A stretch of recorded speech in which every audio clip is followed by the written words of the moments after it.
A paz do Senhor, povo de Deus, que a graça do nosso Senhor Jesus Cristo esteja sobre você, a sua família e tudo que intentares fazer, especialmente no âmbito do ensino, na escola bíblica dominical, a classe, a sala de aula que Deus colocou em suas mãos. É uma alegria muito grande poder darmos continuidade nas ministrações da escola bíblica dominical. Me sinto lisonjeado pelas mensagens, pelos irmãos que nos incentivam a continuar na escola bíblica dominical, nas ministrações. Não é fácil, não é simples, não é só ligar a câmera e começar a gravar. Tem que ter um preparo, uma organização e bem como um pensamento de devoção, né?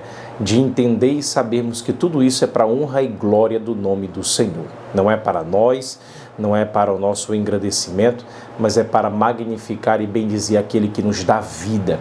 E tudo isso é para a honra e glória do seu nome, né? Somente Ele é a honra, a glória e o louvor. Vamos lá, vamos dar continuidade à Santíssima Trindade, né? O Deus único revelado em três pessoas eternas. Hoje nós iremos falar na lição de número 3, lição que tem como título O Pai enviou o Filho.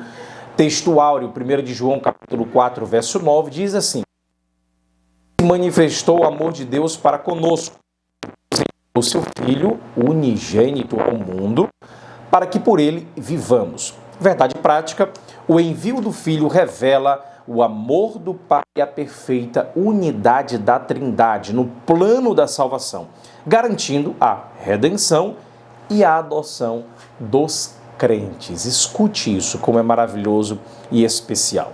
Os irmãos já conhecem a nossa didática, nós não iremos nos aprofundar em todos os tópicos da presente lição. Tem excelentes irmãos que fazem isso, né? Aí 30, 45 minutos de aula, e isso é maravilhoso porque explica tópico a tópico, ponto a ponto. Nós iremos apenas e basicamente aprofundar um aspecto, uma doutrina, um ponto exegético, até mesmo às vezes uma palavra, né, do grego do Novo Testamento de maneira exegética e diacrônica, entendendo o seu sentido aí também ao longo da história, naquele momento em que foi usado esse termo, né, esse vocábulo dentro da semântica, tá bom? Mas aqui na presente lição nós iremos aprofundar basicamente dois aspectos. É o aspecto do Filho de Deus, né? Esse nome dentro do entendimento da sua cristologia, da doutrina de Cristo. Nós vamos entender a sua deidade, né? E as suas acepções no que se refere a como é o uso deste nome no Novo Testamento e qual o significado para a igreja primitiva, o entendimento cristão, né? Tendo em vista que muito daquilo que foi extraído no Novo Testamento foi da Septuaginta. Nós sabemos disso, citações dos apóstolos, foi diretamente da Septuaginta, e como eles captaram, né, esse entendimento de Deus, né, Theos no Novo Testamento, como é que eles entenderam esse termo e como é que captaram essa ideia e como traduziram para o entendimento da igreja primitiva, ok? Eu vou falar um pouco sobre o Filho de Deus e também, para iniciar, eu quero reforçar, frisar com os amados irmãos o aspecto da Trindade, né? Essa divisão de relações e papéis. Eu tenho visto muitas pessoas falando sobre isso. Em que são distintas? Onde há essa distinção? Como assim o entendimento de distinção é importante para trazermos em sala de aula? Então é sobre isso que eu quero falar. Então vamos lá. Prestem bastante atenção, porque tradicionalmente o conceito de Trindade tem sido visto com, primeiro, uma perspectiva ontológica, escute bem isso, e segundo, uma perspectiva econômica ou administrativa, é um outro nome para o entendimento, ok? Então, perceba, as três pessoas, elas são diferentes no que diz respeito a papéis e relações. A distinção está aí, papéis e relações. Repita comigo, papéis e relações. Quando falamos de papéis, distinções dentro dos papéis, nós falamos de trindade administrativa ou trindade econômica, né? Ou seja, o Pai exerce o papel da criação, trabalhando conjuntamente com o Filho, o Espírito Santo, perceba isso, aqui é o Pai.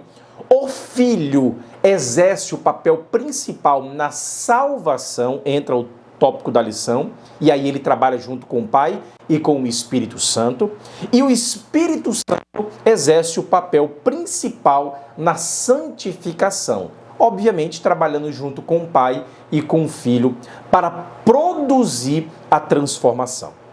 Na verdade, as três pessoas distintas, né, em suas diferentes atividades, elas trabalham juntas, inseparavelmente, na criação, na salvação e na santificação. No entanto, cada uma dessas pessoas ou obras divinas, melhor dizendo, particularmente, está a cargo de uma das três pessoas da Trindade, que é uma responsabilidade daquilo que chamamos na teologia, uma responsabilidade específica, ok? Entenda isso, o Pai cria, o Filho salva e o Espírito Santo santifica. Então, eu vou aprofundar com vocês a respeito do Filho de Deus, que é a sua deidade, a divindade, né? O nome de Cristo. No grego poderia ser chamado de Kyrios et Soter, o Senhor é a salvação, o Senhor que salva, mas eu quero captar a ideia como o Novo Testamento traduziu o entendimento de Filho de Deus, exaltando a sua divindade. Vocês observam muito aqueles pregadores que começam em Mateus, ele é revelado assim, em Marcos assim, em Lucas assim, em João assim. Qual é o entendimento dos nomes que são revelados a respeito de Cristo? Estou trazendo esse link porque é importante. Na lição passada nós falamos sobre isso. O nome de Deus revelado nas Sagradas Escrituras, ok? No Novo Testamento, ele é revelado como Filho do Homem, Cristo. No Novo Testamento, ele é chamado de o Messias, aquele que é prometido, o Filho de Davi, aquele que é exaltado, o único Senhor. A ideia de o servo que detém toda a autoridade. Marcos escrevendo aí aos Romanos, né, captando a ideia do apóstolo Pedro, e por aí vai.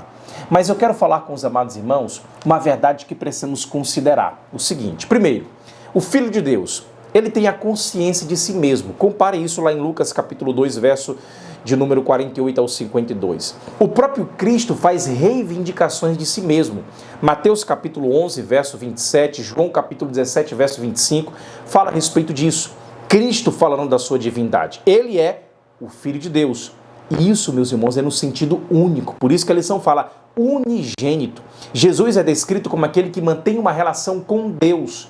Ele participa aí de uma relação jamais vista no universo, intratrinitária.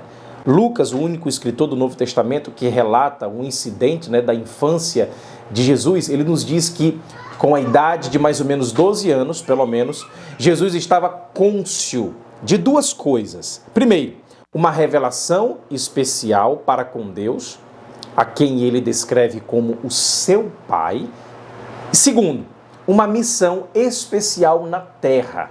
Ele fala, nos negócios de meu Pai. Olha como é o entendimento, exatamente como e quando este conhecimento de si mesmo veio a ele, né?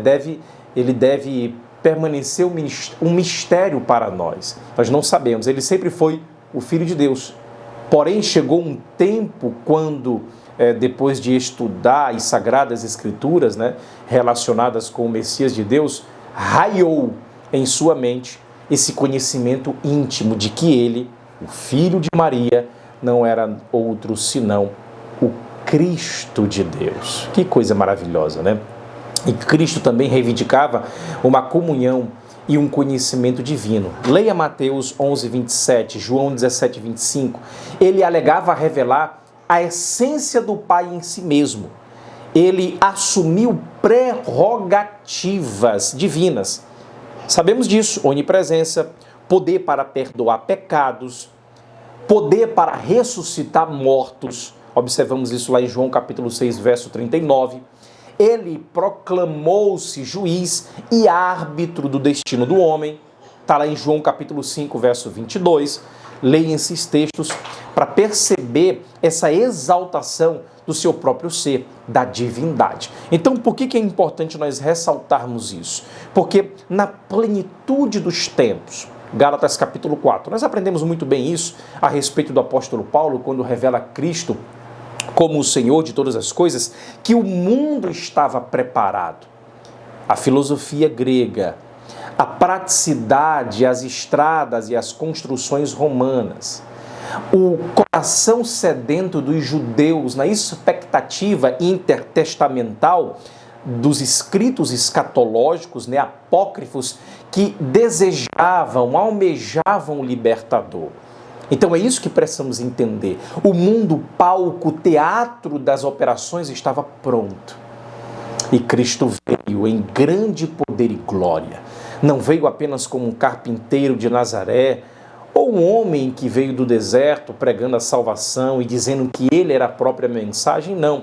Mas ele veio como Filho de Deus.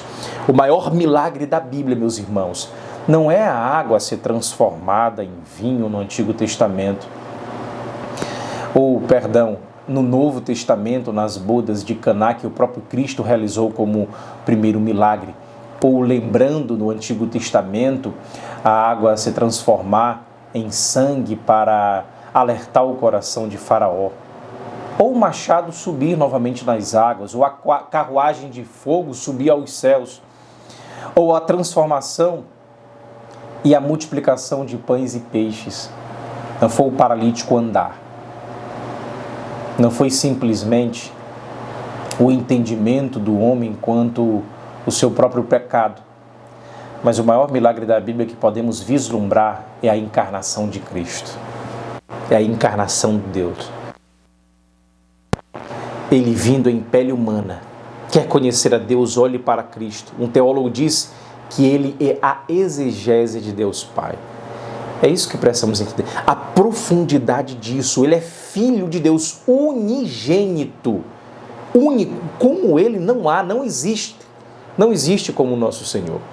É isso que precisamos entender e guardar no nosso coração. O Pai enviou o seu Filho para morrer no nosso lugar. O Filho de Deus se tornou Filho dos homens, para que nós, eu e você, como Filho dos homens, pudessem ser chamados de Filho de Deus. Que maravilha, né? Toda honra, glória e louvor seja dado a esse Senhor.